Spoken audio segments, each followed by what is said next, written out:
Bismillahirrahmanirrahim. Assalamualaikum warahmatullahi wabarakatuh. Sebelumnya, perkenalkan, nama saya Ridho Setiawan.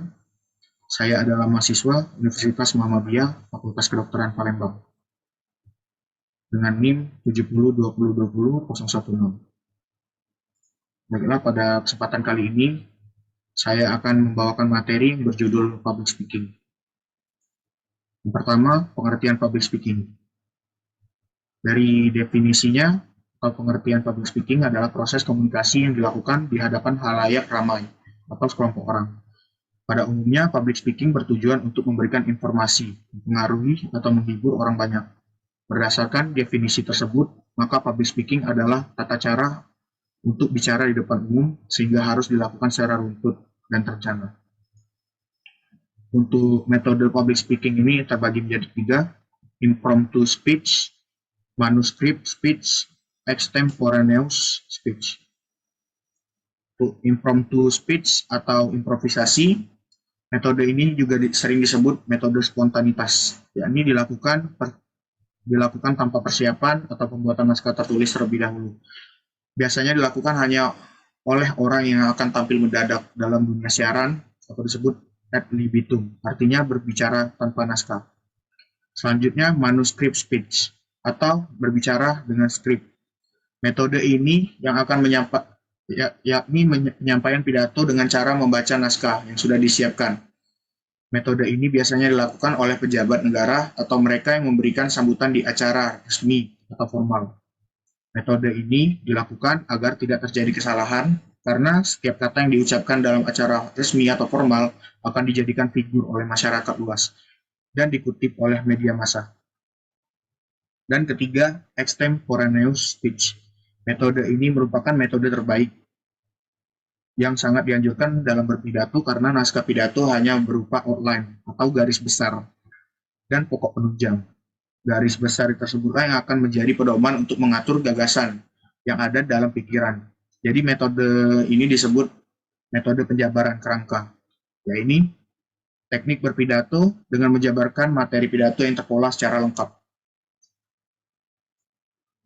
Selanjutnya, ada unsur-unsur utama dalam public speaking.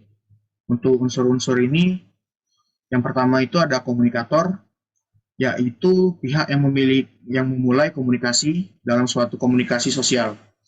Komunikator mungkin seseorang atau suatu institusi. Dalam proses komunikasi ini, komunikator merupakan unsur yang aktif, atau dengan kata lain mengambil prakarsa untuk bertindak, sedangkan dalam public speaking biasanya disebut dengan pembicara.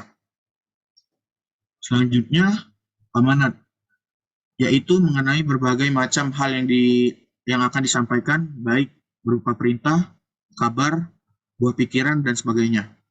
Maksud penyampaian ini ialah sebagai upaya pemahaman dan tanggapan dari pihak lain, yaitu penerima amanat, sesuai dengan maksud pengirim. Jika amanat berupa perintah, hendaknya perintah itu dilaksanakan, dan jika berupa buah pikiran, hendaknya bisa dimengerti sebagai suatu informasi. Sama hal dengan public speaking. Dalam proses penyampaian pesan dan informasi yang disampaikan di dalamnya terdapat amanat-amanat yang diharapkan bisa diterima baik oleh khalayak. Amanat ini juga berfungsi sebagai untuk pesan yang dikirimkan. Selanjutnya, media. Media ini terbagi menjadi 2 unsur, yaitu unsur pernyataan atau ungkapan dari amanat itu sendiri, yang memiliki bentuk berbeda seperti kode isyarat, gerak atau lambang, dan ataupun gestur dari pembicara. Kemudian unsur yang kedua adalah alat yang dipakai untuk menyampaikan amanat tersebut sendiri, seperti surat, telepon, radio, televisi, atau sebagiannya. Dalam public speaking, proses penyampaian pesan atau kegiatan mempengaruhi khalayak juga menggunakan berbagai media yang lebih memudahkan khalayak untuk menangkap pesan yang disampaikan. Selanjutnya, tanggapan atau respon. Ini bertujuan yang diharapkan oleh komunikator. Yang diharapkan di sini adalah bahwa tanggapan komunikasi sama dengan maksud yang disampaikan oleh komunikator. Selanjutnya, komunikan, yaitu orang atau satuan orang-orang yang menjadi sasaran dari komunikasi ini. Kepada merekalah komunikasi ini disampaikan, dari merekalah diharapkan muncul suatu tanggapan, dan di dalam diri mereka proses komunikasi itu berakhir. Selanjutnya, Tujuan public speaking. Untuk tujuan public speaking ini terbagi menjadi 6 menurut Navita Kristi Astuti. Yang pertama itu ada motivasi. Motivasi adalah dorongan dalam diri manusia tersebut. Biasanya didasari oleh adanya kebutuhan akan sesuatu hal, baik materi ataupun non-materi. Motivasi dapat datang dari diri sendiri maupun dari diri orang lain. Selanjutnya, influence. Influence dalam pengertian yaitu mempengaruhi, yaitu pembicara diharapkan bisa mempengaruhi orang lain dengan ide yang dimiliki maupun fakta yang terjadi di lingkungan sekitar, sehingga orang lain mengalami perubahan tingkah laku, cara pandang maupun keyakinan. Selanjutnya, persuasion to persuade. Persuasion to persuade adalah upaya untuk membujuk seseorang hingga orang tersebut bergerak untuk melakukan tindakan tertentu. Yang keempat, informing atau memberikan informasi. Beberapa orang melakukan kegiatan bicara di depan umum untuk memberikan informasi kepada orang lain tentang sesuatu yang belum diketahui atau belum jelas. Dalam hal ini, topik yang dibicarakan adalah sesuatu yang baru, yang belum diketahui oleh audien. Selanjutnya, translation atau penyambung lidah ataupun penerjemah.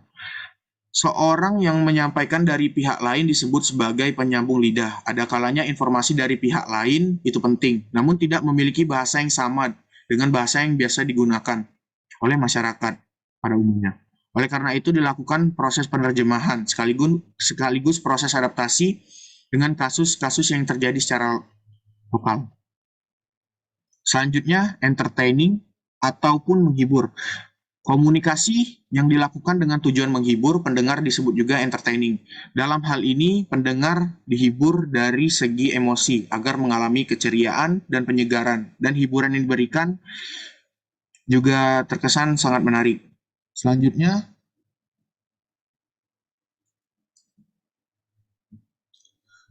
adalah ekspresi dan impresi dalam public speaking. Yang pertama itu adalah tersenyum. Seorang yang berbicara sambil tersenyum akan tampak lebih elegan. Di samping menunjukkan kerendahan hati dan penghargaan, hal itu juga menunjukkan bahwa pembicara bertindak sopan dan menebar persahabatan dengan audiens. Selanjutnya, ekspresikan diri. Ekspresikan diri ini jangan menciptakan impresi seperti tebar pesona kepada audiens.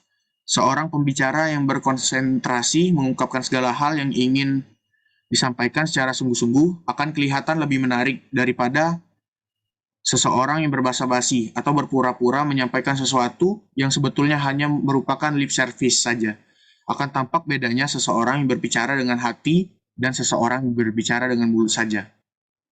Dan terakhir, kontak mata secara efektif. Kontak mata secara efektif dapat membangun kontak batin secara efektif pula antara pembicara dengan audiens ataupun pendengar. Kontak mata harus dibagikan secara adil kepada seluruh audiens. Jangan hanya memperhatikan sebagian audiens saja. Baiklah, selanjutnya untuk praktek public speaking itu memiliki 6 tahapan. Itu tahapan pertama, tahapan memilih pokok pembicaraan yang menarik hati. Dalam hal ini, tim pengabdian pemberi materi dasar yang mengarahkan pada pemahaman mitra untuk memilih topik pembicara yang menarik, baik menurut diri sendiri maupun masyarakat pada umumnya. Selanjutnya, tahap membatasi pokok pembicaraan. Pada tahap ini, mitra diarahkan untuk menyempitkan topik yang disampaikan, bahwa topik yang besar dan menarik adalah topik yang sempit dan mendalam. Topik-topik tersebut seperti membawakan acara pada perayaan ulang tahun sahabat, MC pada acara perpisahan, dan MC perayaan ulang tahun 17 Agustus. Selanjutnya, yang ketiga, tahapan pengumpulan bahan. Tahap ini menekankan adanya upaya untuk mencari referensi yang berhubungan dengan topik yang akan disampaikan pada audiens, bahwa yang dibutuhkan dapat diakses dari berbagai sumber, seperti berita, informasi orang lain, maupun pengalaman pribadi. Bahan-bahan ini untuk disampaikan kepada audiens. Sebagian besar peserta lebih memilih pengalaman pribadi dan berita di surat kabar sebagai bahan referensi. Yang keempat, tahapan penyusunan bahan.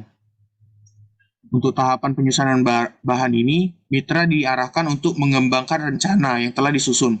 Adapun bagian ini meliputi pendahuluan, isi, dan kesimpulan. Dan tahapan yang kelima, tahap tampil secara percaya diri. Tahapan ini merupakan tahap puncak dalam kegiatan public speaking. Pada tahapan ini, mitra dibimbing oleh tim pengabdian untuk tampil secara individu, menyampaikan pesan yang telah disampaikan kepada audiens. Peserta antusias untuk tampil berbicara. Ketika ada yang tampil, peserta yang belum mendapatkan giliran bertugas menjadi audiens yang mendukung jalannya acara. Dan tahapan yang keenam adalah tahapan evaluasi. Tahap ini adalah tahap terakhir dalam kegiatan public speaking setelah mitra tampil di depan forum. Diadakan evaluasi mandiri dan kelompok untuk memperbaiki pada saat penampilan berikutnya. Teknis pelaksanaannya, tim memberikan kesempatan kepada peserta untuk memberikan masukan, komentar, ataupun saran tampilan untuk temannya. Setelah itu, peserta yang baru saja tampil diberikan kesempatan menyampaikan perasaan selama tampil sebagai public speaking. Terakhir, tim memberikan masukan dan penguatan atas penampilan peserta tersebut. Baiklah, sekian presentasi saya yang berjudulkan public speaking. Saya akhiri. Wassalamualaikum warahmatullahi wabarakatuh. Terima kasih telah menonton.